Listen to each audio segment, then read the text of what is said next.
Assalamualaikum warahmatullahi wabarakatuh. Okay, insyaAllah kita sambung pengajian kita kitab Matan Al-Jurumiyah pada Babul Hali. Okay, jadi dah sampai kepada topik Babul Hal. InsyaAllah bismillahirrahmanirrahim. Alhamdulillah ba'amin salatu wassalamu ala sayyidil mursalin wa ala alihi wa sahbihi ajma'in. Allahumma inni tabaraktu min hawli wa quwwati wa ilmi wa laja'tu ila hawlika wa quwwatika wa ilmika ya dhal quwwatil matin. Qala musannifu rahimahullah wa nafa'ana Allah bi ulumihi wa ulumika wa ulumi sayyidis salihin fid darain amin. Anqal Babul Hali. Okay, jadi seperti yang telah dinyatakan ataupun diterangkan dahulu, hal ialah satu isim yang mansub di mana dia menerangkan tentang sesuatu yang sama-samar daripada keadaan ataupun situasi dalam satu jumlah tersebutlah. Okay. Jadi kita mula al-halu wal ismu mansubul mufassiru liman bahama min al-hayati. Okay, jadi hal ialah satu isim. Okay, al-mansubu yang mansub, mufassiru yang menafsirkan, lima bagi sesuatu isim ataupun jumlah ke apa, imbahama yang sama-samar. Imbahama huwa kembali pada ma. Okay. Minal hayati min bayan kepada ma. Apakah yang sama-sama? Iaitu daripada hayati keadaan. Okay. Situasi. Nahu, contoh nahu kaulika. Ja'a Zaidun rakiban. Okay. Jadi contoh seumpama percakapan kau, Ja'a telah datang Zaidun oleh Zaid, rakiban hal keadaan. Okay. Hal keadaan dia itu menunggang. Jadi rakiban dekat sini dia menafsirkan sesuatu yang sama-samar. Macam mana rupa Zaid tu datang. Okay. Jadi bila dia sebut rakiban, hal keadaan dia menunggang. At least kita dah dapat tahu keadaan dia semasa dia datang tu dengan keadaan menunggang. Kemudian warakibtul farasa musrijan. Dia silap baris ni. Sebab saya tengok nuskhah yang lain dia kata rakibtul farasa musarrajan. Yalah musarrajan. Musarrajan maksudnya hal keadaan rakib tu telah menunggang oleh daku. Tu daku. Farasa akan kuda. Musarrajan hal keadaan berkelana. Okay. Kemudian contoh lagi, walaqaitu Abdullahi rakiban. Telah bertemu atau berjumpa oleh daku Abdullahi, maksudnya nama orang lah. Abdullah rakiban hal keadaan Abdullah tersebut rakiban sedang menunggang. Okay. Ma'ashbah dzalika dan seumpama demikian itu. Okay. Jadi bila dia kata macam ni kan, dia nak menunjukkan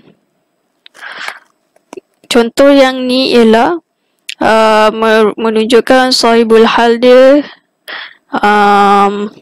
Okay, kita kenal dulu istilah-istilah sahibul hal dengan hal. Okay, contoh jadi Ja'a Zaidun rakiban. Okay, jadi Ja'a fi'il madi, Zaidun fa'il, rakiban hal. Alright. So cumanya istilah hal ialah kita guna rakiban hal. Zaidun dinamakan sebagai sahibul hal kerana dia ialah tuan kepada keadaan tersebut.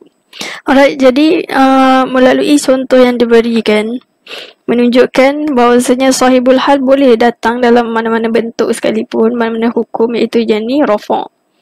Okay. Sahibul hal dia dalam bentuk rafa'. So farasa mansub, nasab sebagai maf'ulun bihi. Laqaitu Abdullahi. Alright, so melalui daripada contoh ni juga kita fahami bahawasanya dekat sini sahibul hal dia ialah fa'il.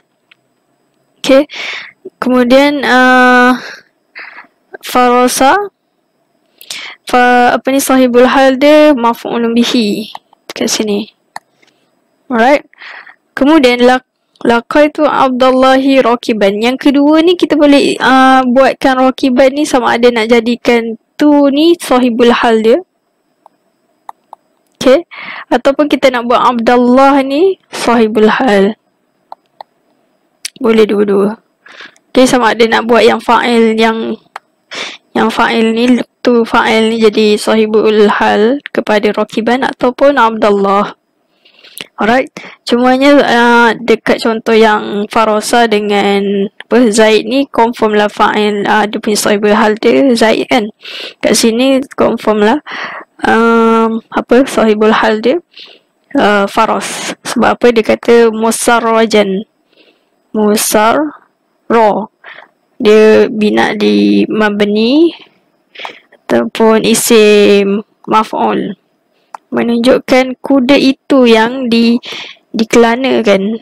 Okay, dia bukan maksudnya musarrijan. Kalau hal keadaan dia itu berkelana, maksudnya yang berkelana ialah tu ni yang berkelana. Okay, tapi dia datang dalam bentuk isim maf'ul atas nuskah yang saya baca yang lain lah. Dia kata musarrajan. Jadi wazan isim maf'ul untuk fa'ala kan. Sarraja isaidu wazaka musarrajun. Jadi musarraja hal keadaan dikelanakan pada kuda tersebut. Habis. Jadi dia punya sahibul hal dia confirm lah Faras. Alright. Habis. Kemudian wala yakunul halu illa nakiratan. Dia kata tidak akan jadi hal melainkan nakiratan, melainkan hal tu mestilah isim nakirah. Itu jadi kaedah dia. Wala yakunul illa ba'da tamamil kalami, dan tidak jadi hal tersebut melainkan selepas sempurna percakapan. Maksud tamamil kalam, tidak jadi hal melainkan selepas sempurna kalam, maksudnya mesti dah ada fa'il dan juga dah ada fa'il. Okay. Lepas tu kalau macam mubtada, dah ada khabar dia. Dah lengkap. Ayat tu dah lengkap, dia cuma penambah rasa je. Hal tu ialah dia just penambah rasa yang mana menerangkan sesuatu yang sama-sama tentang keadaan jumlah tersebut. Sahibul hal je lah. Kemudian apa lagi dia punya ni syarat dia, wala yakuna sahibuha illa ma'rifatan, dan tidak jadi sahibul hal tersebut melainkan mestilah isi ma'rifah. Contoh kita tengok Zaidun ma'rifah, Farosa ma'rifah, Abdullah nama orang pun ma'rifah juga. Okay, habis. Jadi setakat tu saja untuk hal. Kemudian kita masuk kepada topik tamyiz. Babu tamyizi. Okay, jadi sedia maklum tamyiz ialah sesuatu isim mansub juga. Dia menerangkan tentang kadar ataupun nisbah objek, zat sesuatu perkara. Okay, jadi dia kata tamyizu huwa lismu mansubu.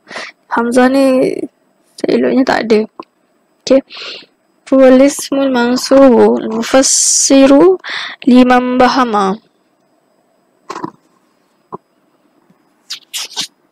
Mufassir, betulkan baris ni. Jika dia sebut mufassar kan, mufassir. Okay, yang ni bersama mufassir, baca dengan kasrah. Jadi dia isim mansub yang menerangkan, menafsirkan bagi sesuatu isim yang imbahama sama-sama min bayan kepada ma.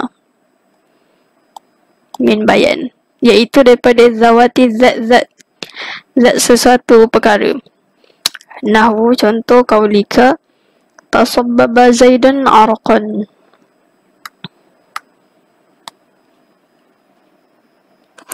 Jadi tasabbaba dengan maksud tercurah Zaidun oleh Zaid. Jadi tercurah tu dari sudut apa? Arqan, peluhnya. Okay, maksudnya mungkin peluh dia menitik ataupun terpercik lah kot. Okay, watafaqqa'a Bakrun Syahman, telah terpecah Bakrun kan Bakar, maksudnya nama orang. Syahman dari sudut apa? Jadi Syahman dia dari sudut lemak. Okay, so mungkin dia maksudkan terbakar lemak dia. Okay, Kemudian wataba Muhammadun nafsan, dan telah baik oleh Muhammad. Dia sudah apa? Nafsan, dirinya. Okay, sifat peribadi dia. Okay, jadi Syahman nafsan dengan Arakan ni dia menerangkan tentang apa ni lah, zawat tu, zat apa yang sama-sama dari sudut zat. Okay, nisbah ataupun kadar ke kan. Tapi yang untuk contoh Arakan Syahman dengan nafsan ni untuk contoh ain ataupun apa, zat, sesuatu objek tu lah. Washtaraitu 20 ghulaman, telah membeli oleh daku 20 20 tu apa? Jadi ghulaman iaitu hamba, budak. Okay, jadi ghulaman ni ialah apa? Tamyiz, sama juga dengan yang lain. Wa malaktu 90 na'jatan, malak tu telah memiliki oleh daku 90 na'jatan. Okay, na'jah ni ialah kambing betina. Jadi na'jah ialah menerangkan apakah itu 90. Tu maksud dia tamyiz. Dia menerangkan satu ain, diri sesuatu tu, zat, apa lagi, dan dia juga menerangkan tentang dari sudut apa, kadar ataupun nisbah. Okay, kemudian Zaidun wa Zaidun akramu minka aban, Zaid lebih mulia minka daripada kau. Dari sudut apa dia mulia tu? Dari sudut aban, kebapaan. Okay, kemudian wa ajmalu minka wajahan, dan paling cantik, paling elok minka daripada engkau, wajahan, dari sudut wajah. Okay, itu ialah tamyiz. Alright. Kemudian dia kata wala yakunu illa nakiratan, tidak berlaku tamyiz tersebut illa melainkan nakiratan, nakirah. Wala yakunu, maksudnya lafaz tamyiz ni tak akan terjadi melainkan dia tu dalam bentuk nakirah, sama juga dengan tobit hal ni. Okay, wala yakunu illa ba'da tamamil kalami, dan tidak berlaku juga melainkan selepas sempurna kalam. Maksudnya fa'il dah ada, fa'il dah cukup, mubtada khabar semua dah cukup. Jadi dia sebagai penambah untuk menerangkan tentang perkara yang sama-sama daripada jumlah tersebut. Okay. Okay, dalam ni dia cuma menerangkan hal yang berbentuk jumlah sahaja. Allah Muhammad. Dalam kitab Matan Al-Jurumiyah ni, dia menyatakan tentang hal yang berbentuk isim mufrad saja. Maksudnya dalam isim biasa je lah kan. Okay, jadi ada juga satu keadaan yang di mana hal tersebut dia datang dalam bentuk jumlah. Okay, sama ada jumlah ismiyah ataupun jumlah fi'liyah. Alright, jadi yang kitab yang ni hanyalah menerangkan tentang hal yang berbentuk mufrad, isim mufrad biasalah. Okay, ada juga yang kedua yang di mana dia juga datang pada bentuk jumlah. Okay, seperti yang sedia maklum, jumlah ada dua, iaitu jumlah fi'liyah, jumlah ismiyah. Tobik kedua mereka ialah jumlah fi'liyah ialah jumlah yang dimulai dengan fa'al dahulu. Jumlah ismiyah ialah jumlah yang dimulai dengan isim, iaitu yang ni fa'al ialah fa'al fa'il, ismiyah mubtada khabar. Okay, contohnya ialah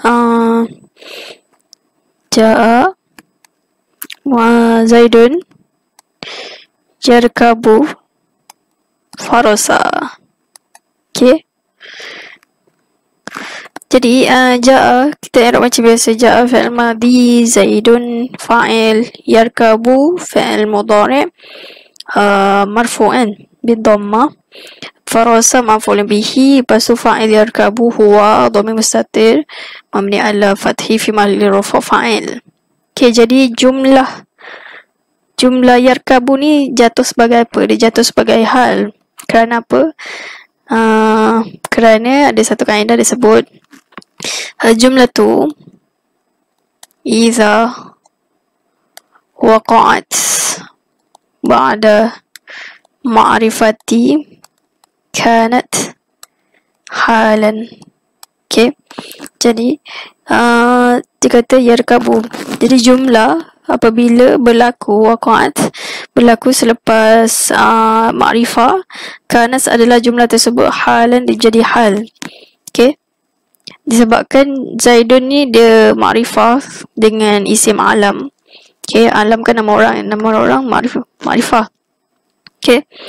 Jadi kita akan i'rab dia punya dekat bawah sekali. Jumlah tu fi'liyatu fi mahalli nasab halun li Zaidin.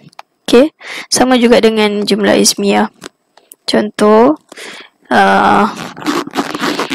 ja'a Zaidun, apa dia?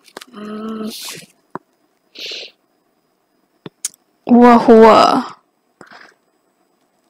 huwa rakibun. Okay. Jadi kebiasaannya kalau jumlah ismiyah ni disertai dengan waw haliyah. Okay. Iaitu waw makna hal. Ja'a fi'il madi Zaidun fa'il. Okay. Waw kita terjem i'rab dia harfu ataupun wawul haliyatu. Okay. Huwa dhamir baris munfasil mabni ala fathi fi mahalli rafa' sebagai apa? Mubtada. Okay. Rakibun khabar. Kemudian kita i'rab last sekali. Ustaz Muhammad. Okay, kita i'rab bawah dia. Jumlatu ismiyatu fi mahalli nasab hal li Zaidin. Habis. Okay, itu hal yang berbentuk jumlah. Okay, ada satu lagi maklumat tentang hal juga. Tamimah dia ada menyatakan tentang hal, iaitu dia kata wal ghalibu kaunuhu mushtaqan. Jadi ghalib kebiasaan hal ialah kaunuhu keadaan hal tersebut mushtaqan, mestilah isim mushtaq. Isim yang boleh tasrif lah, dia ada tasrif dia lah. Okay, bukan isim jamid. Lawan mushtaq ni lawan dia isim jamid, isim yang tak boleh berubah lah dia punya wazan dia kan. Okay, kalau lah dia datang juga dalam bentuk isim jamid, apakah perlu buat? Kita kena mu'awwal, kena takwil dengan isim yang mushtaq. Contohnya macam badat al jariyatu qamaron. Okay. Badat, setelah muncul jariyatu seorang hamba perempuan, qamaron bulan, sebagai hal keadaan dia tu muncul dalam bentuk bulan. Apa benda bulan? Jadi kita bulan ni isim jamid. Jadi kita kena takwilkan dengan, bila hal tersebut datang dalam bentuk isim jamid, kita kena mu'awwal, kena takwilkan dengan mushtaq, iaitu apa dia? Kita takwilkan dia dengan makna mudhi'atan. Di hal keadaan dia itu mudhi'atan, bersinar-sinar, menyinari. Okay. Jadi sekiranya datang dalam bentuk isim jamid, kita kena takwilkan dengan isim yang sesuai, isim mushtaq yang sesuai dengan qamaron tersebut. Mudhi'atan, hal keadaan telah muncul oleh hamba perempuan, hal keadaan dia tu menyinari. Habis. Jadi saya setakat itu saja. Summa qala babul istithna'i wallahu ta'ala alam. Aku li hadza wa astaghfirullah li wa lakum. Assalamualaikum warahmatullahi wabarakatuh.